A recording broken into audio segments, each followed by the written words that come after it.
Hello, my fellow YouTubers. This is your boy, your man, your YouTuber, Jack McCarthy. And today, I'll be doing the latest reaction to a Mr. Nightmare movie, Mr. Nightmare video. This one just came out today, a couple hours ago. This is 3 scary true military stories. This ought to be very interesting. Usually, I think that as of right now, this is the first time I ever heard of a military story, a scary true one by Mr. Nightmare. So look forward to that. Before I begin with this video, make sure you click that subscribe button and the little bell so you never, ever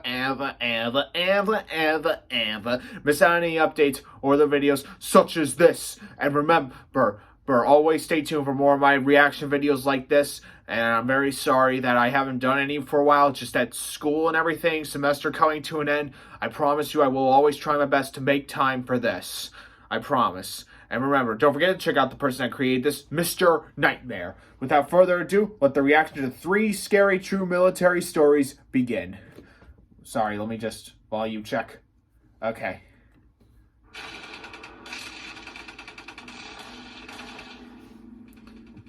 Here we go. I'm just going to increase the volume. My dad served in the Vietnam War from 1960 to 1962. For the longest time, he didn't tell anyone outside of the family this story. But he's in his mid-80s now, and he doesn't care about me sharing it with anyone. Not that I intend to release any of our names. I've heard this story told by him 5 times now, and each time I learn about new details he hadn't mentioned the time before. He didn't like to tell this story for obvious reasons, I think. Not only is thinking back to any of those events probably traumatizing, but also he would always say he felt it would be an inappropriate family gathering discussion. My dad did a lot of things in the war. At one point he was what was known as a tunnel rat, which was a soldier who performed underground search and destroy missions, usually in underground tunnels.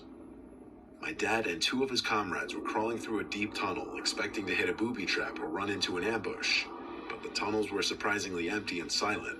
My dad describes the experience of crawling through the silent, dark tunnels as bone-chilling and adrenaline-pumping, as the fear of instant death at any moment would linger.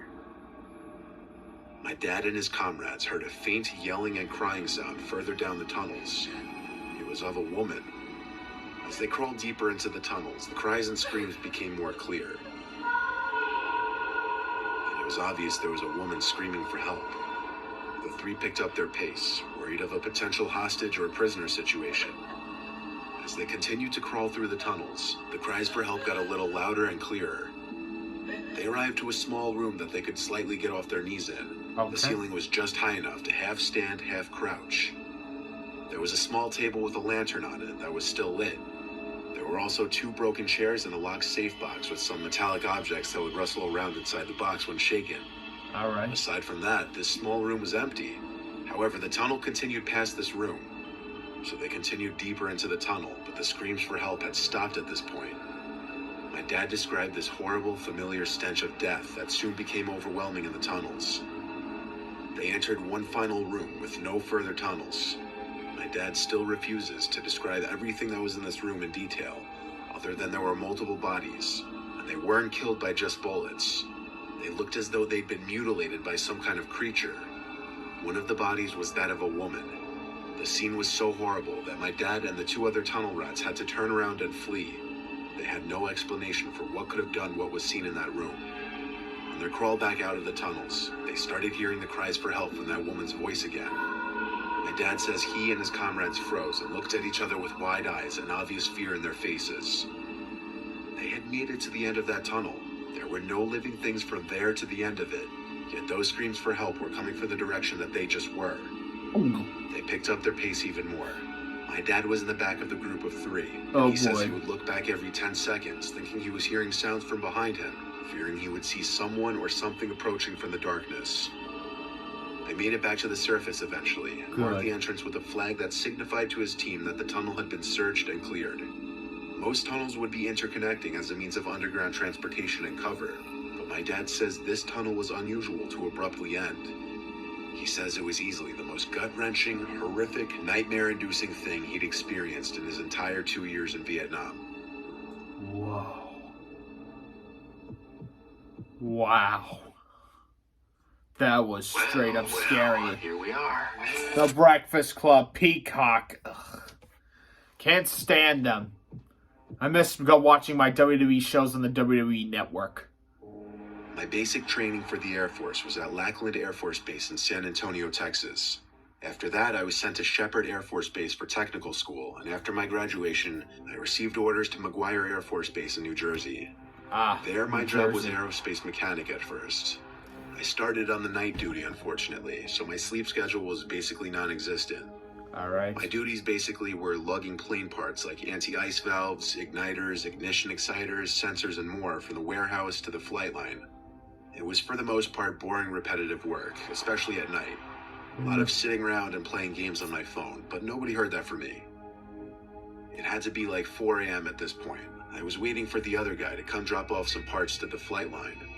He'll be referred to as Mark for the purpose of the story. Understood. I was waiting by the back cargo area of the plane we were working on at the time, sitting on a box scrolling through my phone. Mark was taking an incredibly long time with his delivery, so I shot him a few texts. When they went unresponded to, I tried calling him a few times. The calls rang 4 times, then went to voicemail. I figured he was either screening his calls, lost his phone, or was just very busy at the moment. Possibly. I waited and waited, and he never showed up. Eventually, I got a call from Mark's number, so I picked up. But it wasn't Mark's voice on the other end. It was some random guy. What? He sounded like a grown man in his 40s. He said he saw I tried calling a few times and said he found this phone on the ground outside of the base. I described what Mark looked like and asked him if he had seen anyone who may have resembled him. He said he had not. It's not like he would have been allowed on the base, so my only option was to drive out there and meet him. I asked him where he was, and he gave me the name of a nearby joint where I agreed to meet him. I walked to my car, which was parked in the closest parking lot, and I drove off the base towards the place he told me to meet him. While I was mid-drive, I remembered Mark was sharing his location with me. Long story, but we basically met these 2 girls this one night while off base, who we separated from each other with. We, as a joke, started sharing our locations with each other in case we got quote-unquote murdered, as we kept joking. We joked about it mainly because we met them at a sketchy dive bar, but I'm not about to get into that. The place the man on the phone told me to meet him was called Tara's Tavern in Cookstown, the closest town to the base. I pulled up the location of Mark's phone and it checked out. It showed Mark's phone location right next to Tara's Tavern. This begged the question, what was that man doing there this late? At this hour, the place wasn't open, and there were 0 cars on the road. I pulled into the little parking lot and parked. I stepped out and called Mark's phone again. The guy picked up, and he spoke in a noticeably lower voice now. I told him I was in the parking lot of the pub, and he said he was as well. He said in almost a whisper, "I'll be right over." Then he hung up. It was weirder in the moment than it sounds explaining it. I looked at the location on my phone to see if it was updating, but it seemed the location of Mark's phone was in this small patch of woods about 200 feet long and 200 feet wide. I tried calling again, and it went straight to voicemail. I looked around the whole parking lot, but didn't see anyone. I was all alone. Not even an occasional passing car. I looked to the woods when I heard something over the sound of the crickets, like someone's footsteps. And then I saw a man. It was him. He was standing just behind the tree line between the woods and the parking lot. He called to me, "Are you alone?" And the sight of him, only his upper body visible, it was freaky as hell. I called back, "No, why?" as I inched my way closer to my car. This was one giant red flag. He called back, "Who are you with?" I didn't answer that. I got in my car and drove back to base. I called my supervisor and told him Mark was missing and someone was hiding in a patch of woods with his phone. My supervisor told me he was with Mark at that moment. He told me to meet them at the small building by the flight line. I met with the 2 and told them once again what I witnessed when tracking his phone. Mark told me what happened. While off the base, he was approached by somebody outside of a 24/7 convenience store, asking for a ride back to the base. Mark believed that he was actually in the Air Force at first and let him in the car.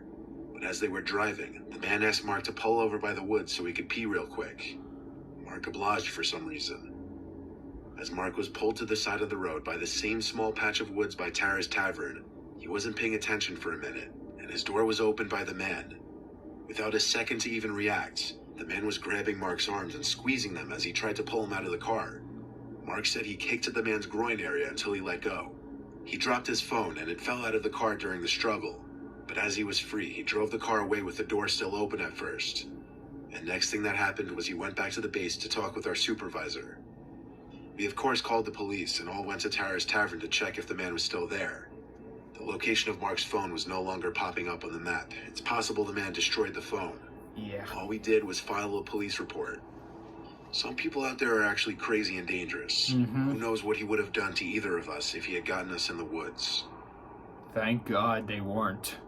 It's pretty scary as well. So far, the first story is still scarier than this one. During my days as a Marine, I had many different jobs on site, but my least favorite was graveyard patrol. At one point, I was one of the few with the overnight graveyard patrol shift for a nearby memorial cemetery. As you would imagine, it was a pretty slow shift with not much going on. Oddly enough, even though the cemetery was in a remote location surrounded by dense forest on each side, and I was working the literal graveyard shift, I found the job more relaxing than scary or unnerving. I would be the only one in the cemetery, and my relief would come around 4 a.m., which would be the end of my shift. So this had to have happened past 3 a.m., nearing the end of my shift. It was on this otherwise regular night that I was patrolling near the perimeter fence where some of the older headstones were. I wasn't allowed to be on my phone. If I were to be caught with my phone, I would be reprimanded. Even though it was unlikely to be caught since there was no one else really around except for me, I tried my best to follow that rule. So it was just a lot of walking around and looking at old headstones. But anyway, while patrolling past some of the older ones, I began to hear a woman's humming. It was this very calming, soothing kind of humming. Only I wasn't calmed or soothed, because nobody was supposed to be in the cemetery, so it was more so a cause for concern. I started following the sounds of the humming. It was coming from behind this intentionally planted line of thick trees with vines and brushes sprouting from the sides of them. Instead of walking around the long wall of trees, I squeezed through the vines and bushes to the other side, cutting myself in the process. As I struggled to make it to the other side, the humming suddenly stopped as quickly as it started. I was left alone to the silence once again, not even the sound of a cricket. I walked closer to the edge of the memorial property, by the woods, near a few of the big mausoleum-looking structures, and I could distinctly hear some kind of buzzing sound coming from one of them. I stepped up the 3 white steps into the structure. The little door didn't have any kind of locks on it. I'd never been in any of these structures until this point, and I was incorrect in my assumption that they were mausoleums. I still don't know what the purpose of them were. Maybe some kind of memorial building for deceased veterans in the cemetery. As I was inside that cold, dark structure, I could actually feel the hairs on my arms begin to stand up as I got goosebumps for reasons I wasn't sure of just yet. That buzzing sound was coming from inside of the structure, but it almost seemed like it was coming from beneath my feet. I looked down to the wood floor, and there were tiny round holes in each plank of wood, it seemed. Big enough to look through, but way too dark down there to see what lay below the floorboards. I had an idea. I positioned my phone on the floorboard just right so that the flashlight would shoot light into the hole in the wood, and I would look through one of the other holes. I lay basically flat on the floor with my head pressed up to the wood, one eye closed. I expected to see nothing at all, but I saw what appeared to be the top of a woman's head. And as if she knew I started looking immediately, she looked up at me through the hole. I only saw her face for maybe half a second before I fell backwards and let out a blood-curdling scream. I sprinted back to the parking lot and called the guy who was supposed to relieve me soon, and I told him to meet me now. When he showed up, I tried to convince him that I was telling the truth about what I'd seen in that little building. But He entertained me by coming with me to it, and I repeated what I did earlier with my phone flashlight. He looked through multiple holes but saw nothing. I had to check for myself, and he was right. It was just some small, empty-looking space underneath the structure. I spent the rest of the shift with him. I left at 4 on the dot. I know he didn't believe me. I wouldn't have believed me either. I'm sure it's a possibility that it was a hallucination as a result of my lack of sleep. maybe. But I also believe it's a possibility that I witnessed a spirit or something completely supernatural. I've Yeah. heard so many older Marines and veterans tell of supernatural experiences they had while serving. I don't know who the woman that I saw could have been if it truly wasn't my imagination, but it chills me to the bone to imagine it having been one of the women buried in the cemetery. That would have been something. Wow. Now that was a military story. First, there was the son's father and the two Marines that he was with crawling through the holes, hearing the voices of someone calling for help.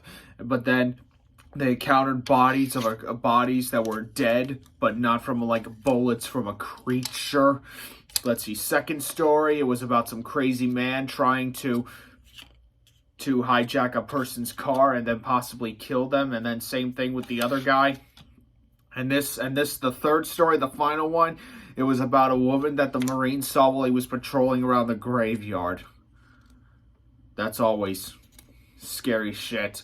Alright, let's see. Based on my ranking of those stories, I would have to go with the first one being the scariest, the second one being very scary but not too scary, and the third one is scary but not too, and the other one being not so scary as the third one. That's my ranking. First, third, second. Alright. If you all got your different opinion of the rankings, type down in the comments below.